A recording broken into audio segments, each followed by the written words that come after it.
নমস্কার। Old queen চ্যানেলের পক্ষ থেকে আপনাদের সকলকে ধন্যবাদ। আমি এই চ্যানেলে একটা নতুন বিষয় নিয়ে আসবো আপনাদের কাছে। আপনারা আমার চ্যানেলে যোগদান করবেন।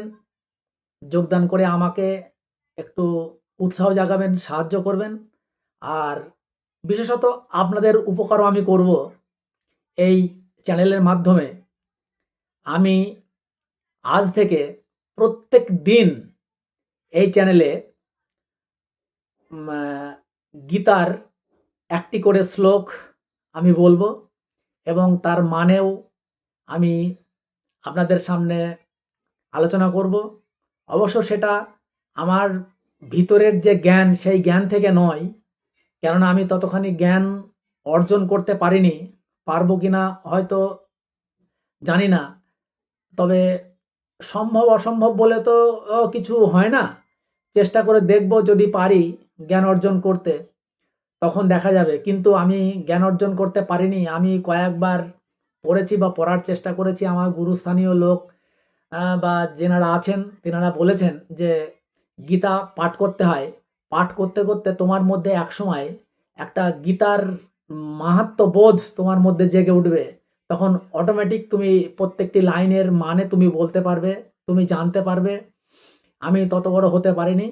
তাই আমি আমার দর্শক মণ্ডলী যারা খুব কাজে ব্যস্ত থাকেন, গীতা শ্রবণ করতে পারেন না বা গীতার আলোচনায় অংশগ্রহণ করতে পারেন না বা যাই হোক যে কোনো কারণেই আপনারা হয়তো পারেন না, ব্যস্ত জীবন, কাজের মধ্যে আপনাদের চলতে হয়, কাজের মাধ্যমে আপনারা চলতে হয়। সারাদিন ফুরসত নেই, বাড়ি আসেন, এসে আবার আপনারা হয়তো শুয়ে পড়েন কিংবা পরের দিন আবার চেষ্টা করেন যে কাজে কিভাবে যেতে হবে। কেননা আমাদের কর্ম তো করতে হবে, কর্ম না করলে তো হবে না।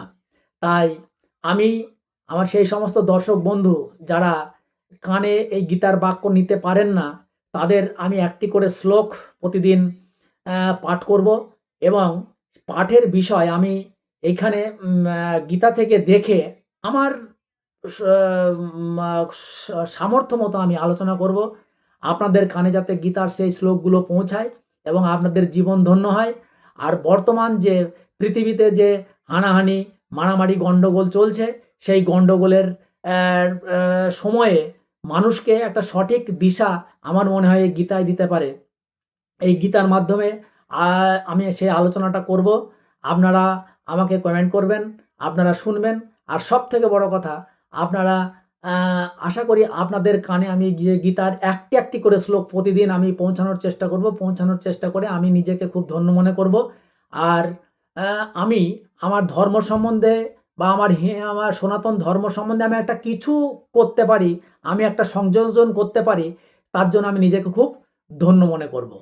তাই আমি অ্যা গীতা সম্বন্ধে বেশি জানিও না। অল্প একটু চেষ্টা করছি বা এই বছর ২-৩ বছর ধরে আমার গুরুদেব শ্রী রতনকৃষ্ণ গোস্বামী মহাশয় নবদ্বীপে বাড়ি।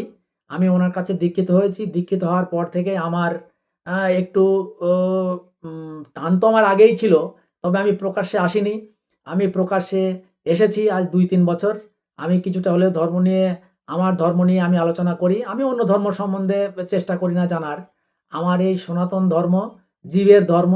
এটা তো কোনো জাতির বা কোনো মানুষের নয়, এটা জীবের। পৃথিবীতে যে সমস্ত জীব আছে, সেই সমস্ত জীবের জন্য এটা ধর্ম। জীবের ধর্ম, শাশ্বত ধর্ম। আমি সেই শাশ্বত ধর্ম বা সেই জীবকুলেরই একজন। তাই আমি আমার এই ধর্মটার সম্বন্ধেই আমি আলোচনা করব এবং এই ধর্ম সম্বন্ধেই আমি বলব। আর আপনাদের শুনিয়ে আমি নিজেকে খুব কৃতার্থ বোধ মনে করব আরকি। যাই হোক, আমি আজকে একটি ১ম যে অধ্যায় বিষাদযোগ, সেই অধ্যায়ের একটি শ্লোক আমি পাঠ করে শোনাবো আপনাদের। আপনারা শুনুন। আ শ্লোক নাম্বার ১, ধৃতরাষ্ট্র উবাচ, মানে ধৃতরাষ্ট্র জিজ্ঞাসা করছেন সঞ্জয়কে। আমি পরে আসছি আলোচনার বিষয়টি, আগে শ্লোকটি বলে নিই। ধর্মক্ষেত্রে কুরুক্ষেত্রে সমবেতা যুযুৎসব মামকা পাণ্ডবাবশ্চব কিং কর্তব্য সঞ্জয়। এটা হচ্ছে সংস্কৃত শ্লোক। এই সংস্কৃতের বাংলাটা হচ্ছে এইরকম যে ধৃতরাষ্ট্র জিজ্ঞাসা করলেন, হে সঞ্জয়, ধর্মক্ষেত্র যুদ্ধ করার মানসে সমবেত হয়ে আমার পুত্র ও পাণ্ডুর পুত্রেরা কি করলো, তারপর তারা সেখানে গিয়ে কি করলো। ধৃতরাষ্ট্র, আপনারা অনেকেই জানেন, যারা মহাভারত পড়েছেন অনেকেই জানেন যে ধৃতরাষ্ট্র তিনি ছিলেন রাজা। আর সেই তিনি ছিলেন জন্মান্ধ। তিনি তো চোখে দেখতে পারেন না। তাই কুরুক্ষেত্রের যে যুদ্ধ তার ছেলেদের অর্থাৎ কৌরব এবং পাণ্ডবদের মধ্যে, পাণ্ডুর ছেলে পাণ্ডব এবং কৌরবদের মধ্যে যে যুদ্ধ শুরু হয়েছিল, কুরুক্ষেত্রের যুদ্ধ, সেই যুদ্ধ সম্বন্ধে তিনি জানতে চাচ্ছেন যে সমবেত হয়ে তারপর কি হলো সেটা জানতে চাচ্ছেন। কার কাছে? সঞ্জয়ের কাছে। এই সঞ্জয়টাকে, সঞ্জয় ছিলেন ব্যাসদেবের শিষ্য। তাই ব্যাসদেবের আশীর্বাদে তিনি দিব্যচক্ষু প্রাপ্ত হন, যার ফলে তিনি ঘরে বসেও কুরুক্ষেত্রের সমস্ত ঘটনা দেখতে পাচ্ছিলেন।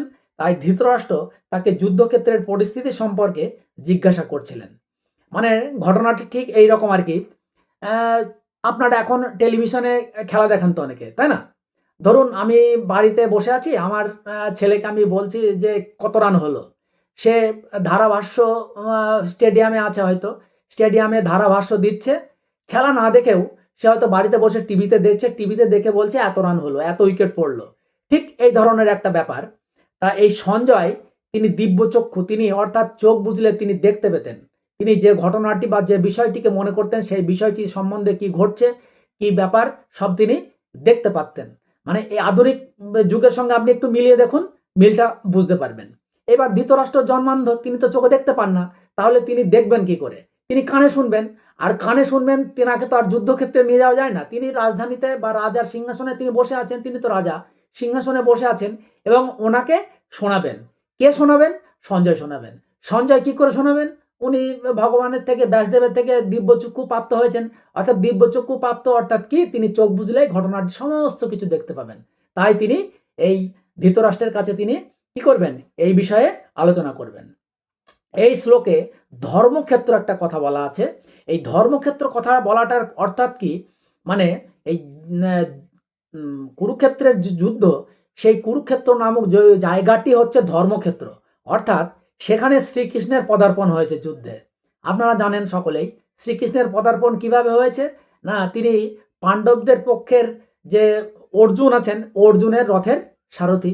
অর্থাৎ শ্রীকৃষ্ণ অর্থাৎ ভগবান যেখানে থাকবেন সেখানে তো সত্যের জয় হবে এবং সেখানে সত্যের প্রবলভাবে জয় হবে এবং সব সময় সেখানে সত্য জয়ী হবে। কিন্তু তিনি মনে মনে ভাবছেন যে তার ছেলেরা অর্থাৎ কৌরবরা তো সত্যের মধ্যে নেই, তারা তো মিথ্যার ভিতর দিয়ে চলছেন। তিনি মনে মনে সেটা ভাবছেন। আর পাণ্ডবরা এখানে কিন্তু তারা সত্যির পথে আছেন, ভগবানের পথে আছেন। তাই তেনাদের কি হবে, বা তিনি এই যুদ্ধের ফলাফল সম্পর্কে হয়তো কিছুটা একটু আঁচ পাচ্ছেন। এই জন্য এখানে আমি বইয়ে দেখুন কি বলছে এখানে। এই শ্লোকে ধর্মক্ষেত্র কথাটি খুবই তাৎপর্যপূর্ণ, কারণ কুরুক্ষেত্রের যুদ্ধক্ষেত্রে ভগবান শ্রীকৃষ্ণ অর্জুন তথা পাণ্ডবদের পক্ষে ছিলেন। দুর্যোধন আদি কৌরবদের পিতা ধৃতরাষ্ট্র তার পুত্রদের বিজয় সম্ভাবনা সম্বন্ধে অত্যন্ত সন্দিগ্ধ হয়ে পড়েছিলেন। দ্বিধাগ্রস্ত চিত্তে তাই তিনি সঞ্জয়কে জিজ্ঞাসা করিলেন, আমার পুত্রগণ ও পাণ্ডুর পুত্রেরা তারপর কি করলো? তিনি নিশ্চিত ছিলেন যে তার পুত্র এবং পাণ্ডুপুত্রেরা কুরুক্ষেত্রের বিস্তীর্ণ ভূমিতে যুদ্ধ করবার জন্য সমবেত হয়েছিলেন, কিন্তু তবুও তার অনুসন্ধানটি ছিল তাৎপর্যপূর্ণ। তিনি ওই কথাটি ভেবেছিলেন যে আমার ছেলেরা তো সত্যের পথে নেই, তারা তো মিথ্যার পথে চলে, তাই তাদের পরাজয় অনিবার্য হবে। এইটা তিনি বা তারা খুব কষ্টে আছেন, যাই হোক তিনি জানতে চাইছেন আর কি। এই কথাটি এখানে বলা হয়েছে। তাই এই প্রথম শ্লোকটি আপনাদের কাছে আমি বললাম। ঠিক এই রকমভাবে প্রত্যেক দিন এক একটি করে শ্লোক এবং তার মানে আমি গীতা থেকে পাঠ করব, আপনাদের কানে আমি এটি পৌঁছে দেব। আপনাদের সঙ্গে সঙ্গে ধন্য করব, সেই সঙ্গে সঙ্গে আমি খুব ধন্য হব যদি আপনারা সকলেই এই গীতার টি শোনেন এবং বর্তমান পরিস্থিতি বা বর্তমান যুগের সঙ্গে মানিয়ে নিয়ে কিভাবে চলতে হবে এবং পৃথিবী, আমাদের দেশ, আমাদের ভারতবর্ষ কিভাবে চলছে আমরা জানতে পারবো। আর আমরা আমাদের গীতার সঙ্গে মিলিয়ে দেখব যে হ্যাঁ, বিষয়গুলো সব মিলে যাচ্ছে, তখন দেখবেন মনে আনন্দ আসবে। আর আমার মাধ্যমে যদি আপনাদের আনন্দ দিতে পারি বা গীতার একটু প্রচার হয়, তাহলে আমি নিজেকে খুব ধন্য মনে করব। নমস্কার। আমি প্রত্যেক দিন একটি একটি করে শ্লোক নিয়ে আলোচনা করব। আবার বলছি, প্রত্যেক দিন একটি একটি করে শ্লোক নিয়ে আলোচনা করব। ছোট্ট ছোট্ট করে 5-10 মিনিটের ভিডিও। আপনারা অনুগ্রহ করে দেখবেন আর আমার চ্যানেলটিকে সাবস্ক্রাইব করবেন। নমস্কার।